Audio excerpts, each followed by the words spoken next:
Je, umewahi kuona mtu mzuri kabisa, mwenye adabu, mwenye tabasamu, mwenye kila kitu? Halafu siku moja ukagundua kwamba alikuwa ni mtu tofauti kabisa nyuma ya pazia. Karibu leo. Hii leo tutazungumza ukweli ambao wengi hatutaki kusikia, kuhusu tabia za watu. Na zaidi ya hayo, kuhusu tabia zetu wenyewe. Tunasema mara nyingi, huyu mtu ana tabia nzuri, au huyu ana tabia mbaya. Lakini tunamaanisha nini hasa? Tabia si jinsi unavyoongea kwenye harusi. Tabia si jinsi unavyotabasamu mbele ya bosi wako. Tabia si jinsi unavyoposti kwenye Instagram. Tabia ni kile unachofanya peke yako, usiku. Pale hakuna mtu anayekuangalia. Pale hakuna kamera. Pale hakuna comments na hakuna likes. Hapo ndipo ukweli wa tabia yako unafichuka. Kuna nadharia maarufu kutoka kwa wanafalsafa na wanasaikolojia wengi kwamba mtu ni jumla ya maamuzi yake ya siri, si maneno yake ya hadharani, bali ni vitendo vyake vya faragha. Na hilo linabadilisha kila kitu.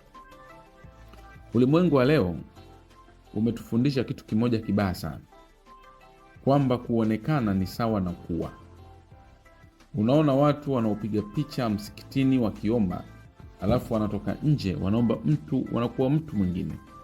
Unaona watu wanaoandika teamwork kwenye CV, halafu wanachoma wenzao ofisini. Unaona watu wanaotangaza upendo mkubwa sana mtandaoni, halafu nyumbani wanaishi kama wageni. Hii si uongo wa kimwili tu, ni uongo wa kisaikolojia. Na sehemu mbaya zaidi, wengi wetu tunajidanganya wenyewe. Tunaamini kuwa tunachofanya mbele ya watu ni sisi wa kweli. Lakini ubongo unafahamu, mwili unajua, na polepole hata wewe unajua.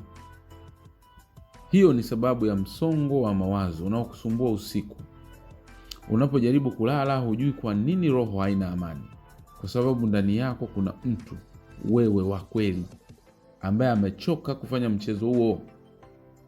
Sasa hapa ndipo ukweli mkubwa, ule usionekana mara nyingi. Tabia yako halisi haiundwi siku moja. Haiundwi kwa uamuzi mmoja mkubwa. Inajengwa kwa vitendo vidogo vidogo vya kila siku, ambavyo hata unafikiria havina maana.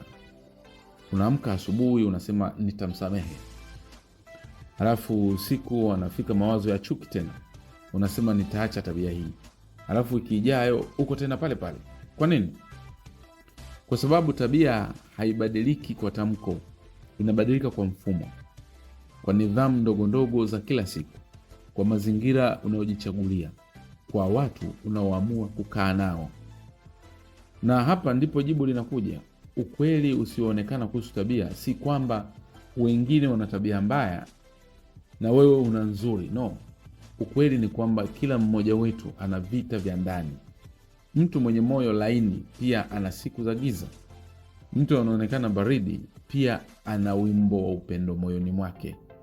Tofauti kati ya watu si nani ana tabia nzuri asilia, bali ni nani anaamua kufanya kazi kila siku kuwa yeye anayetaka kuwa. Kwa hiyo, ukiwa unasikiliza hii leo, naomba ufanye kitu kimoja tu. Usiku huu kabla hujalala, jiulize swali moja tu. Leo nilikuwa nani wakati hakuna mtu aliyeniangalia? Si kujilaumu, si kujichapa au kujiadhibu.